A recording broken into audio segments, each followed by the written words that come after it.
Then second is for negative speech. First one is the harsh word. So the first one is better. Telling lie. Second is malicious gossip. Third is harsh word. And fourth is idle talk. Yeah, 4 things. So first, like a telling lie, like a again, like a special Mahayana teaching. Everything is a circumstances. Different circumstances, negative turn into positive.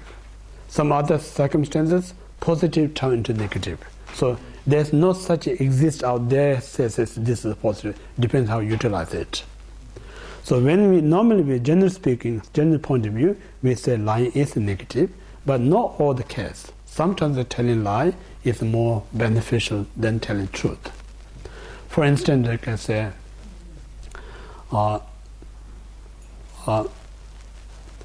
for instance, like I say, like someone who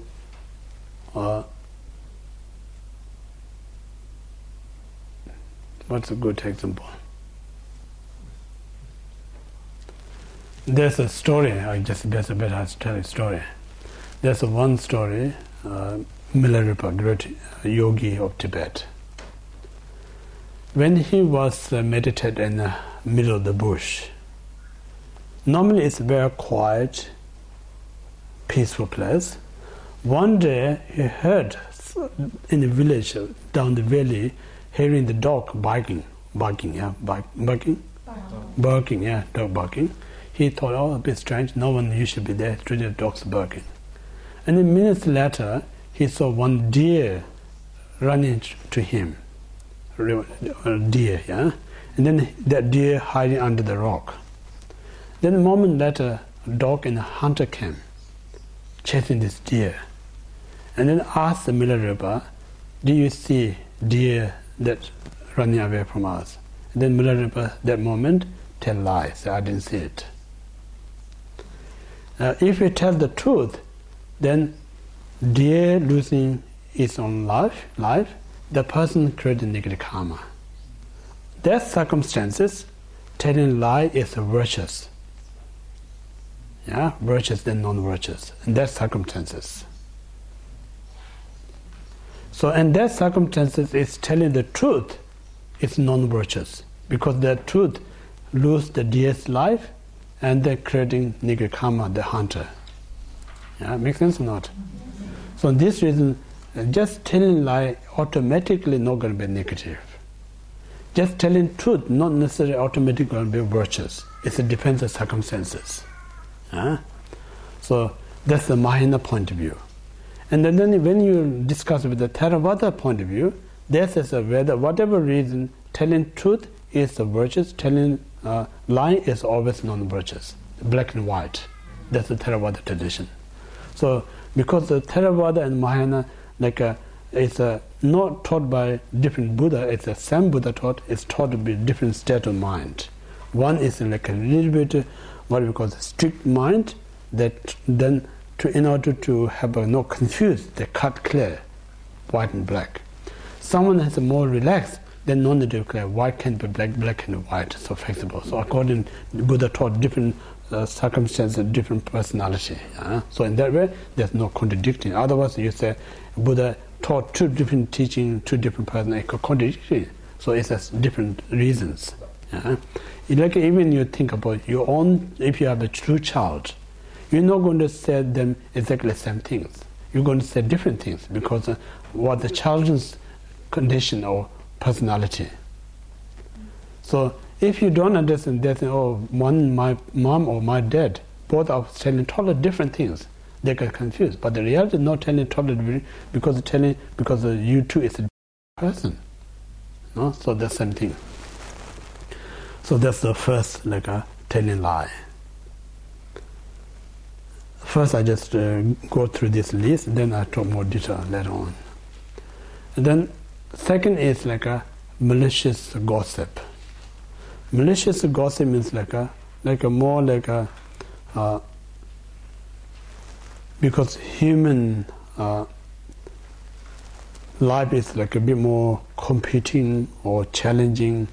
So when someone that I don't like that much, and he or she having more friends than myself, then my ego says, your person that you dislike, he or she is winning, you are losing. So it's very painful. So when you're painful, now you're planning to separating them, saying this person's very bad, did this and that, all the gossip. Then slowly you can separating them. So when you separate, you think I'm feel good now because my person I dislike, he lose a friend. So reality, just think about processing of this planning, how much mental stress, how much fear, how much anxiety. None of this really bring you peace, but our ignorance thinks it bring us some kind of comfort. But the reality, it brings more discomfort. Then karmic consequences, they say one day you're going to have the same problem, or someone else going to separate your own friend, cause and effect. Not only that, now just think about how much you kind of creating the tension between these two friends. So then they become break up the friend, have a negative each other. So they're actually creating negative karma each other, but I kind of contributing that to happen. So in this way, if you look really seriously, we're hurting so much when we do divisive. So almost we doing this negative investment. Yeah. So now they're doing all the job, whatever negative, but I created this one. I'm the plant that one. So I'm going to get my own share. That's how investment works. If you part of the investment, you're going to get that part of share. You can't say I'm part of the investment, I'm no need to share. It never happened. So that's the coveted mind. And then third is a harsh word. The harsh word, again there's a positive and negative. The positive is sometimes out of a loving kindness, compassion and wisdom. It's someone who constantly making mistake. You try so many ways gently to resolve this problem.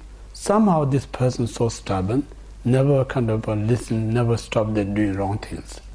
So at that point, only way to help that person to stop doing, I need to be more, raise my voice. Seems like a harsh word. But my intention is not whatsoever to harm that person or destroy, just simply want to stop that person doing the wrong things. So it appears it's a harsh, the quality within that is full of compassion. So appearance is a harsh word, but it's helpful because that stopped me. But when you see this person is hurting me, negative, and then I want to really hurt him or her, out of that, if you harsh word, then that's negative. So that's say sometimes a harsh word is a slow killer if you're not careful. Because the psychologically damage when you do this one.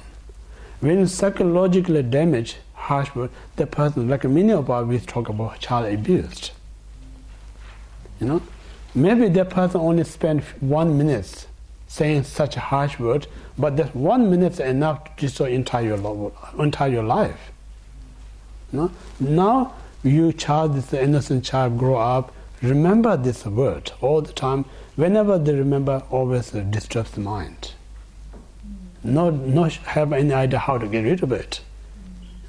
So in this way, sometimes the people, unfortunately, so much that word in mind, even commit suicide. So cause of the commit suicide, just one harsh word. So in this reason, they says somebody come with a gun, kill instantly, that's better than harsh word, because it's instant and you don't go through this 20, 30 years or this stressful. But this is just going through 20, 30 years and then it took your life. That's the most kind of serious. So in this way, what we are mentioned earlier, for Buddhist practitioner, if you can't help, at least not harm. So it means like even though this person really can disturb you or whatever, you try to control yourself. Make sure you kind of use the harsh word. When you control you are not sure it's a weakness. You actually sure it's the strong. Like we say, like a dog who bark. No means they're strong, they're weak, they're frightened. That's the reason they're barking. If a dog is strong, no have a fear, they're not going to bark. So every that negative we express is no sign of the strong, it's a sign of the weak. Like that's the reason we call the bodhisattva are the strong person. No matter how much you harm, they're not going to scream on you. But ordinary person, just tiny harm, they're going to scream on you because of fear. Yeah? So that's a harsh word. Now fourth is like a idle talk. Like a just social gathering, we just chat around. Yeah. If you look at it directly, it's nothing harm. It's kind of entertaining to talking all sorts of things.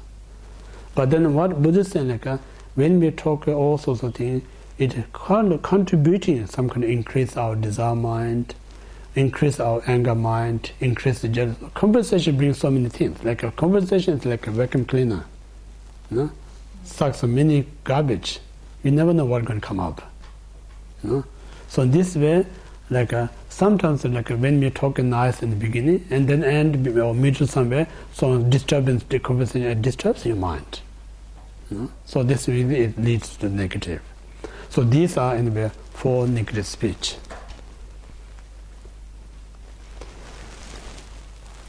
Okay, so we stop here. 10 minutes late. Indian time. Not Tibetan. Tibetan is much better, I think, because I'm Tibetan.